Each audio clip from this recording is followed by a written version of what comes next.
శిలువ మీద యేసయ్య పలికిన 6వ మాట. యోహాను రాసిన సువార్త 19వ అధ్యాయము 30వ వచనము. ఇట్ ఈస్ ఫినిష్డ్, ఇక సమాప్తము అయింది. యేసయ్య మాట మాట్లాడుతుంటే ఇది సమాప్తమైంది అంటున్నాడు. అసలు ఏది మొదలు పెట్టాడు, ఏది కొనసాగించాడు, ఏది సమాప్తమైంది మనం తెలుసుకున్నట్లయితే, యేసయ్య తనంతలు తానుగా ఏమొచ్చేయాలి ఇక్కడికి. ఏమండి, ఆయన ఏదో ఇష్టపడి మన మీద ప్రేమ ఉండి రాలా. మన మీద ప్రేమ తండ్రికి ఉంది, మన మీద ఎంతో ఇష్టం తండ్రికి ఉంది. తండ్రి నుంచి ఎవరో ఒకరు బయలుదేరాలి తండ్రి గురించి చెప్పడానికి. మరి ఎవరు వెళ్తారు అంటే, నేను వెళ్తానని యేసయ్య వచ్చాడు. అప్పుడు మీరు ఈ లోకంలోకి వచ్చిన తర్వాత నన్ను చూస్తే తండ్రిని చూసినట్టే. నా తండ్రి వల్లే గొప్ప కార్యాలు జరుగుతున్నాయి, ఆ తండ్రి వల్లే అన్ని జరుగుతున్నాయి, నా తండ్రి తోటమాలి, నా తండ్రి గొప్ప కార్యాలు చేస్తాడు, నా తండ్రిని అడగండి మీరు. అన్ని తండ్రి తండ్రి తండ్రి అంటున్నాడు. నేను గొప్ప కార్యాలు చేస్తాను, నేను బాగు చేస్తాను, నేను అది చేస్తాను, ఇది చేస్తానని ఎక్కడ కూడా వేసే మాట్లాడటంలా అంత తండ్రేమో చూపిస్తున్నాడు. అంటే మరి చాలామంది నాస్తికులేమి, వితండవాదులు చేసేవాళ్ళేమి, వేరే మతస్థులేమి, మీకు ఒక దేవుడా ముగ్గురు దేవుళ్ళా? మనల్ని అడుగుతారు సరే, మన ఆంధ్ర రాష్ట్రాన్ని అసలు మీకు రాజధాని ఉందా, లేకపోతే 3 రాజధానులా అని చాలా హాస్యంగా మనల్ని ఎక్కిరిస్తూ ఉంటారు పక్క రాష్ట్రం వాళ్ళు, యూట్యూబ్లో చూస్తూ ఉంటారు. అట్లాగే మనల్ని మీకు ఒక దేవుడా ముగ్గురు దేవుళ్ళా? మరి తండ్రి అక్కడ ఉంటే యేసయ్య ఇక్కడ వచ్చి, యేసయ్య ఇక్కడ ఉంటే తండ్రి అక్కడ చూపిస్తే ఇక్కడ 2 దేవుళ్ళు అయ్యారు కదా, మళ్ళీ పరిశుద్ధ ఆత్మ అంటారు కదా, మళ్ళీ 3వ దేవుడు కదా. ప్రియమైన దేవుని బిడ్డలారా, Yesayya is a revolution of God, is a true revolution of God. Yesayya ఒకళ్ళు, తండ్రి ఒకళ్ళు కాదు. తండ్రి ఎవరో చూపించడానికి మన ముందుకు వచ్చిన ఒక ప్రతిమ అంతే. అందుకే మీరు నన్ను చూసి తండ్రి చూసినట్లు. ఎందుకు? తండ్రి ఆకారము, తండ్రి ఎలా ఉంటాడో అలాగే ఉన్నాడు. తండ్రి ఏం చేయగలడో ఇక్కడ అది చేస్తున్నాడు, తండ్రి ఏం చెప్తాడో అది చెప్తున్నాడు. తండ్రి యొక్క ఆలోచన ఏంటో ఇది అయిన ఆలోచన అదే. సో జీసస్ ప్లస్ గాడ్ ఇద్దరు వేరు కాదు. యేసయ్య ఎవరు అంటే మనం ఒకలే అనేయచ్చు. తండ్రి ఒకలే, యేసయ్య ఒకలే, పరిశుద్ధాత్మ దేవుళ్ళు ఒకలే. విశ్వాసం తెలుసు కాబట్టి. మరి అవిశ్వాసాలకు ఎలా చెప్తాం మనం? 1+1+1 అంటే 3 అంటారు వాళ్ళు, 1 అనరు. బుర్రుండి మ్యాథ్స్ వచ్చినోడు, మినిమం మ్యాథ్స్ వచ్చినోడు 1+1+1 ఎంతమ్మా అంటే 3 అంటారు. మరి మీరేంటి పిచ్చోళ్ళ 1 అంటున్నారు అని వాళ్ళకి అర్థం కాదు. ఎందుకంటే యేసయ్యని ఒక వ్యక్తిగాను, తండ్రిని మరొక వ్యక్తిగాను, పరిశుద్ధాత్మ దేవుణ్ణి మరొక వ్యక్తిగాను 3 వ్యక్తులుగా చూసి వారు మోసపోతున్నారు. వాళ్ళు తండ్రి ఒకడే, యేసయ్య ఒకడే, పరిశుద్ధాత్మ దేవుడు ఒకడే. తండ్రి ఆత్మయున్నాడు కనుక మన కళ్ళకు కనపడ్డు. ఆత్మలు కనబడతాయా? కనపడు. హృదయ శుద్ధి గల వారు ధన్యులు, వారు దేవుని చూస్తారు. హృదయ శుద్ధిగా ఉందా? లేదు. హృదయ శుద్ధిగా ఉండదు, మన కళ్ళు ఆత్మలను చూడలేవు. మరి ఎవరో ఒకళ్ళు రావాలి మన రూపంలోనికి, మన శరీరంలోనికి, మనలాంటి ఒక బాడీస్ కావాలి. యేసయ్య తండ్రి రూపంలో వచ్చేసాడు, మళ్ళీ వెళ్ళిపోయాడు అక్కడికి. ప్రియమైన దేవుని బిడ్డ, జ్ఞాపకం చేసుకోండి. తండ్రికి ఏదో ఆలోచన ఉంది, తండ్రికి ఏదో ఒక ప్రణాళిక ఉంది, తండ్రికి ఏదో ఒక కాన్సెప్ట్ బ్రెయిన్లో ఉంది. ఆ కాన్సెప్ట్ ఏంటి అని తెలుసుకొని యేసయ్య తండ్రిని ఆ కాన్సెప్ట్లో చూపించాలని వచ్చాడు ఇక్కడికి. నెక్స్ట్ ఇంకో కాన్సెప్ట్ ఉంటుంది. యేసయ్యకు ఒక కాన్సెప్ట్ ఉంది, నేను 2వ రాకడలో మళ్ళీ వస్తా అన్నాడు. ఇప్పుడు ఆ 2వ రాకడలో వచ్చే కాన్సెప్ట్ అది తండ్రిది కాదు, యేసయ్యది. ఇప్పుడు వచ్చింది మాత్రము తండ్రి కాన్సెప్ట్లో వచ్చాడు. నెక్స్ట్ వచ్చేది మాత్రము గొర్రెపిల్లగా రాడండి, సైన్యములకు అధిపతి అయిన యెహోవాగా వస్తాడు, రాజులకు రాజు, ప్రభులకు ప్రభులుగా వస్తాడు, సైన్యములు తోడు వస్తాడు. ఆయన గంభీరముగా వస్తాడు, మధ్యాకాశంలో కడబోరబోచుంటూ వస్తాడు. గొర్రెపిల్ల వల్లే రాడు, అసలు ఆయన కాన్సెప్ట్లో దిగుతాడు. అప్పుడు ఇప్పటిదాకా యేసయ్య కాన్సెప్ట్లో ఎవరు చూడలా, తండ్రి కాన్సెప్ట్లను చూశారు. యేసయ్య అంటే ప్రేమ, యేసయ్య అంటే జాలి, యేసయ్య అంటే కనికరము, యేసయ్య అంటే క్షమిస్తాడు. అది యేసయ్య కాదు, తండ్రి. ఎందుకంటే తండ్రి క్షమించాలనుకున్నాడు, యేసయ్య క్షమించాడు. తండ్రి కనికరించాలనుకున్నాడు, యేసే కనికరించాడు. తండ్రి మృతుల్లోంచి లేపాలనుకున్నాడు, యేసే లేపాడు. తండ్రి అద్భుతాలు చేయాలనుకున్నాడు, యేసే చేశాడు. అది తండ్రి కాన్సెప్ట్, యేసే కాన్సెప్ట్ కాదు. యేసే కాన్సెప్ట్ వేరే, చాలా డిఫరెంట్గా ఉంటుంది అది. ఇప్పుడు ఈయన అక్కడికి వచ్చి సమాప్తమైంది అని గొర్రెపిల్లలాగా ఒదిగి తగ్గి ఒక్క మాట కూడా మాట్లాడకుండా, ఒక్క అసలు పలుకు, ఒక ఎదురు కూడా సమాధానం చెప్పకుండా అలా ఉన్నాడంటే అది యేసే కాదు, అది concept of God, father God, దేవుని యొక్క కాన్సెప్ట్ అది. ఆ కాన్సెప్ట్లోకి పూర్తిగా ఇమిడిపోయాడు, సహించాడు, దెబ్బలు సహించాడు, సిలువ మరణం పొందేంతగా సహించాడు. ఈ దేవుడు మనల్ని సృజించాడు. ఆది యందు దేవుడు భూమి ఆకాశం సృజించాడు. ఆది యందు దేవుడు మానవులను సృజించాడు. ఆ దేవుడు సృజించాడు కాబట్టి ఆ దేవుడే పాపాన్ని మోయాల్సి వచ్చింది.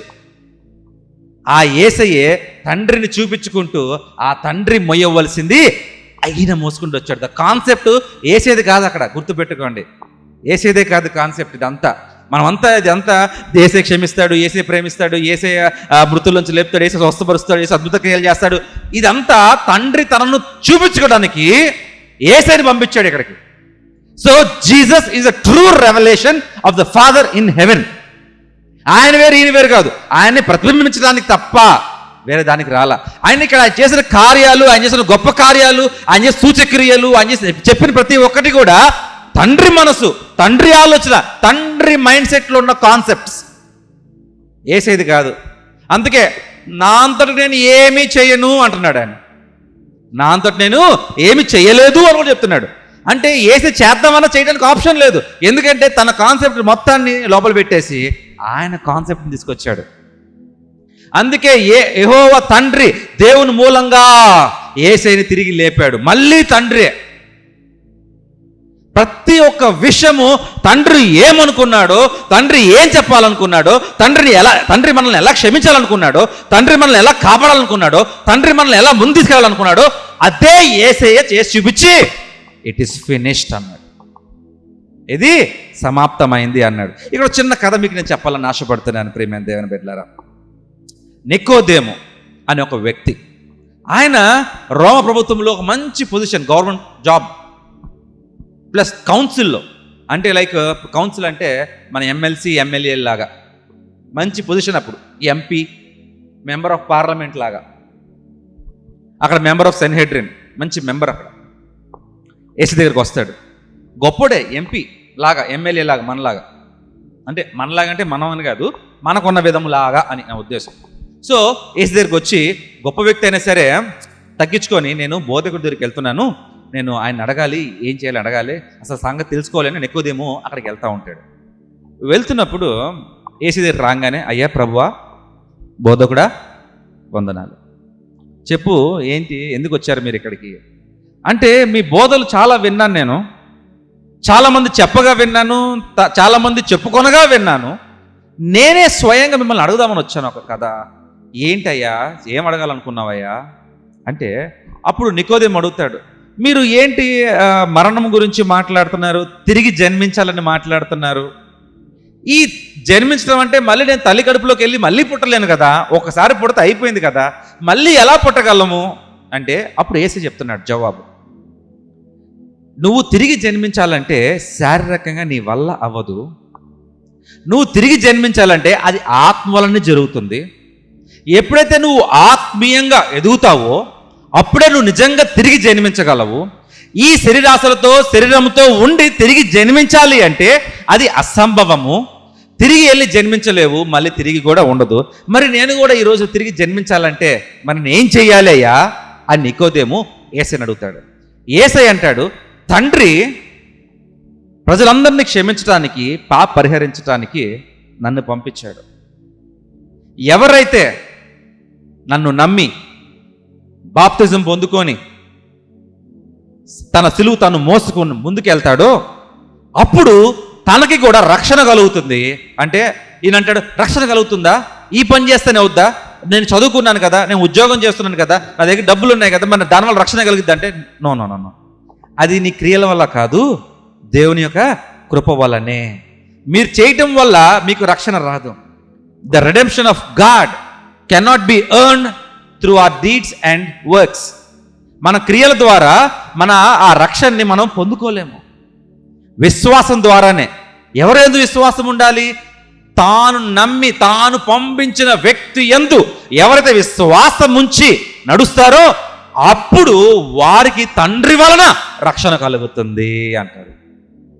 అయ్యా, ఇంత గొప్ప సంగతులు నేను ఎప్పుడు కూడా వినలేదు, నేను కూడా తిరిగి జన్మించాలని ఆశపడుతున్నాను అని తను తాను తగ్గించుకొని వెళ్ళిపోతూ ఉంటాడు. దీనివల్ల మనకు తెలిసిన కథ, ఈ కథ వల్ల తెలిసిన నీతి ఏంటి అంటే, దేవుని దగ్గర నుండి రక్షణ, దేవుని దగ్గర నుండి ఏది కావాలని, దేవుడు అంటే యేసయ్యను పంపించిన వాడు, ఆ దేవుని దగ్గర నుంచి కావాలి, మనకేమన్నా రావాలి, మనం ఏమన్నా పొందుకోవాలి అంటే ఎవరు పడతారు? తండ్రి దేవా నాకు ఇయ్యయ్యా, తండ్రి దేవా నాకు అది కావాలయ్యా అని అడిగే ఛాన్సే లేదు.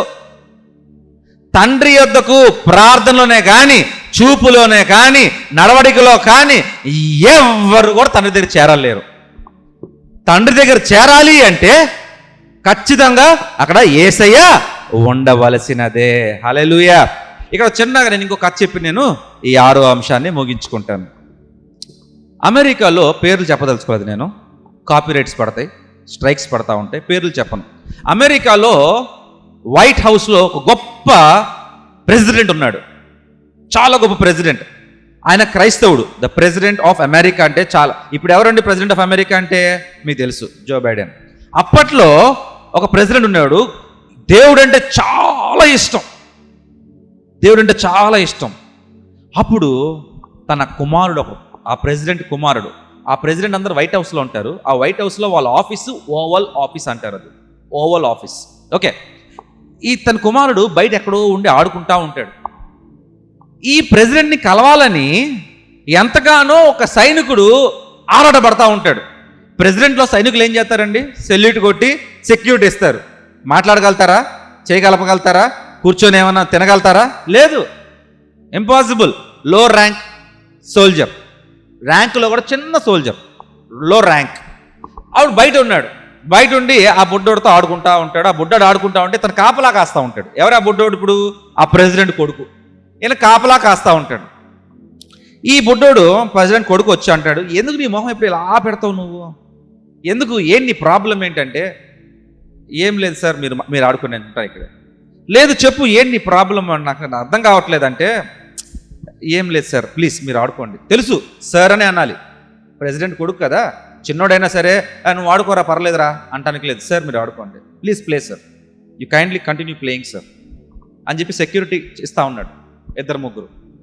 లాస్ట్కి పక్కన వాళ్ళు అడుగుతారు, ఏంటయ్యా నీ బాధ ఏంటి, అంత డల్గా ఉన్నావు ఏంటంటే, ఎంతకాలంగా నేను ఇక్కడ సెక్యూరిటీగా పనిచేస్తున్నాను, ప్రెసిడెంట్ ఎప్పుడు మాట్లాడలేదు, నేను ఒక్కసారి సెకండ్ ఇచ్చి మాట్లాడి ఫోటో తీసుకోవాలని ఆశపడుతున్నాను నేను, మరి ఎట్లాగా అని బాధపడతా ఉంటాడు. ఆ మాట ఆ నోట ఈ నోట ఆ నోట చేరి మొత్తానికి ఆ బొడ్డోడి చెవులో పడుతుంది.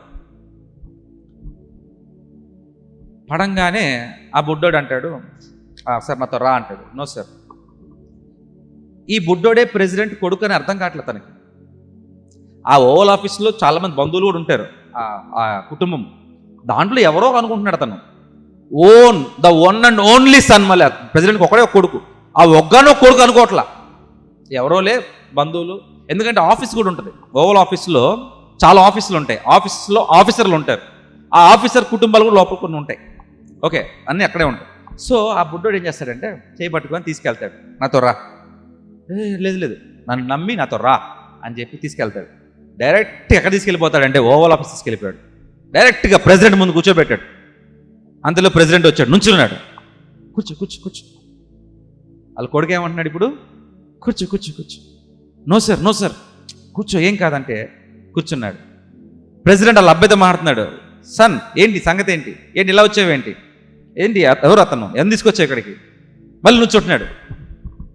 నుంచోగానే ప్రెసిడెంట్ అన్నాడు, కూర్చో, నువ్వు నా కొడుకు నేను తీసుకొచ్చాడు ఇక్కడికి, కూర్చో, నువ్వు లెక్కర్లా కూర్చో. ఏం లేదు సార్, ఒక్కసారితో మాట్లాడాలని షేక్ హ్యాండ్ తీసుకొని ఒక ఫోటో తీసుకొని ఆటోగ్రాఫ్ కోసం వచ్చాను సార్. ఏం చేస్తుంటాను, సెక్యూరిటీస్. నేను చూడలేదే, నేను అక్కడ ఉంటాను సార్, మీ యొక్క కాంపౌండ్ వాల్ అవతలు ఉంటాను సార్, నేను కాంపౌండ్ వాల్ అవతలు ఉంటాను సార్ నేను. దా దా అని చెప్పే కుమారుడు కూడా దా నువ్వు కూడా ఫోటో దిగి చేతులు వేసి మీద షేక్ హ్యాండ్ ఇచ్చి ఒక మూమెంటో తయారు చేసి అతనికి ఇచ్చి పంపించాడంట. బ్రేవరీ అవార్డు కింద ఇచ్చి పంపించాడంట. ఇదంతా తన కుమారుడు లేకుండా జరిగేనా? అట్లాగే తండ్రి దగ్గరికి ఎవ్వరూ చేరలేరు. ఒక కుమారుడు యేసయ్య తన ప్రతిరూపము, తన ప్రతిబింబము వచ్చి అతన్ని ఎలా తీసుకెళ్ళిందో మనల్ని కూడా ఆ తండ్రి ఇంటికి, ఆ పరలోకపు సన్నిధికి అలాగే నడిపించుకుంటూ తీసుకెళ్ళిపోతాం. అందుకే యేసయ్య లేకుండా ఎవరు కూడా తండ్రిని చేరలేరు. ఇప్పుడు చేరలేరు, అప్పుడు చేరలేరు, ఎప్పటికీ చేరలేరు. ఎంత గొప్ప తరం వచ్చినా కూడా తర్వాత కూడా తండ్రిని చేరాలంటే కావలసిన నామం ఏ నామము? యేసు నామము. ఆ నామముతోనే మన తండ్రి యొద్దకు ఎప్పటికైనా చేరగలం.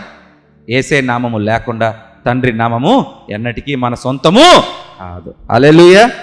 ఈ చిన్ని వాక్యం దేవుడు దీవించును గాక.